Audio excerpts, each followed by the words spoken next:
ഷീജ, ഈ പാതിവില തട്ടിപ്പ് കേസിൽ 12 ഇടങ്ങളിലാണ് ഇഡി റെയ്ഡ് പുരോഗമിക്കുന്നത്. ശാസ്തമംഗലത്തെ ആനന്ദകുമാറിന്റെ വീട്ടിലും ഇപ്പോൾ റെയ്ഡ് പുരോഗമിച്ചുകൊണ്ടിരിക്കുകയാണ്. അവിടെ നിന്ന് നൽകാൻ കഴിയുന്ന വിവരങ്ങൾ?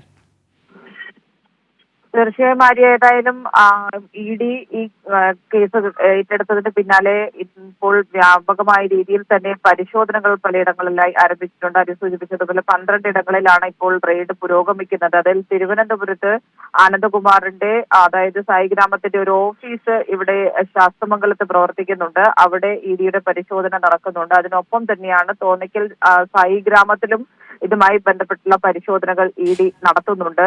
ഏതായാലും നിലവിൽ ഇന്നിപ്പോൾ ആനന്ദകുമാറിന്റെ ജാമ്യാപേക്ഷ അടക്കം കോടതി പരിഗണിക്കാനിരിക്കുന്ന ഒരു സാഹചര്യത്തിൽ കൂടിയാണ് ഇ ഡിയുടെ റെയ്ഡ് കൂടി ആരംഭിച്ചിരിക്കുന്നത്. ഏതായാലും ഇതുമായി ബന്ധപ്പെട്ടുകൊണ്ട് പരിശോധനകൾ ഇപ്പോൾ അല്പസമയം മുൻപാണ് ആരംഭിച്ചിട്ടുള്ളത് എന്നുള്ളതാണ്. ഈ തോന്നിക്കൽ സായിഗ്രാമത്തിൽ അല്പസമയം മുമ്പാണ് ആരംഭിച്ചിരിക്കുന്നത്. ശാസ്തമംഗലത്ത് രാവിലെ മുതൽ ഈ പരിശോധന ആരംഭിച്ചു എന്നുള്ളതാണ് ഇ ഡിയിൽ നിന്നും മനസ്സിലാക്കാൻ സാധിക്കുന്നത്. നിലവിൽ ഏതായാലും ഈ പാതിവില തട്ടിപ്പുമായി ബന്ധപ്പെട്ട് സംസ്ഥാന വ്യാപകമായിട്ടാണ് ഇതിന് തട്ടിപ്പ് ഉണ്ടായിരിക്കുന്നത്. പ്രത്യേകിച്ചും സ്ത്രീകളെ അടക്കം ചൂഷണം ചെയ്തുകൊണ്ടാണ് വലിയ തോതിലുള്ള ഈ ഒരു തട്ടിപ്പ് നടന്നിരിക്കുന്നത് എന്നുള്ളതാണ് ഇതിനകം തന്നെ പുറത്തുവന്ന കണക്കുകളിൽ നിന്ന് വ്യക്തമാകുന്നത്.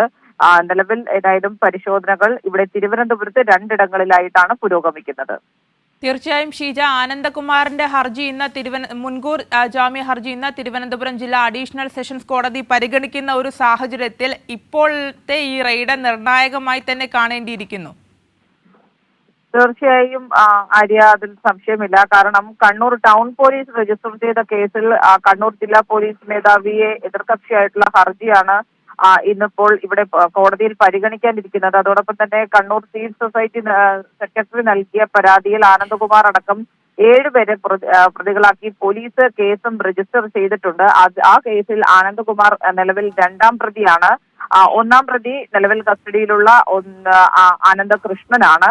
ഏതായാലും ഇതുമായി ബന്ധപ്പെട്ടുകൊണ്ട് ഈ ഒരു മുൻകൂർ ജാമ്യാപേക്ഷ പരിഗണിക്കുന്ന ദിവസം തന്നെ ഈ ഒരു പരിശോധന കൂടി നടക്കുന്നത് കൊണ്ട് ഈ ഒരു മുൻകൂർ ജാമ്യാപേക്ഷയുടെ കാര്യത്തിലടക്കം നിർണായകമാകും എന്നുള്ളൊരു വിലയിരുത്തൽ തന്നെയാണുള്ളത്. ഈ മുൻകൂർ ജാമ്യാപേക്ഷ ഇന്ന് 11 മണിയോടുകൂടിയായിരിക്കും തിരുവനന്തപുരം ജില്ലാ അഡീഷണൽ സെഷൻസ് കോടതി പരിഗണിക്കുക.